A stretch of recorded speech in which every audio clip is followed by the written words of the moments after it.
ఆకుకూర, ముఖ్యంగా తోటకూర, పొనగంటి కూర, చుక్కకూర, మెంతికూర ఇలాంటివి మీరు తిన్నారు అంటే రోజు మొత్తానికి కాల్షియం వెళ్ళిపోతుంది.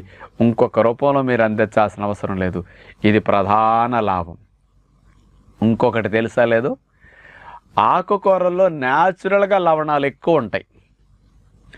అందుకని ఆకుకూరలు వండినప్పుడు వండుకునే టెక్నిక్లో మీకు సోడియం బాగా ఎక్కువ ఉంటుంది. ముఖ్యంగా తోటకూర తీసుకుంటేనండి ఎంత ఆశ్చర్యపోతారో మీరు. బాడీకి కావలసిన సోడియం 280 మిల్లీగ్రాములండి ఒక రోజుకి కావాల్సింది.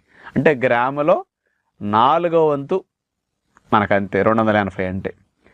మనం వేసే టేబుల్ సాల్ట్లో ఏమంటారు దాన్ని? Sodium chloride. ఈ సోడియం 40%, క్లోరైడ్ 60% ఉంటుందన్నమాట టేబుల్ సాల్ట్లో. అలాంటి సోడియం కావాలి మన బాడీకి. ఈ సోడియం 280 మిల్లీగ్రాములు సరిపోతుంది. ఒక తోటకూరలో సోడియం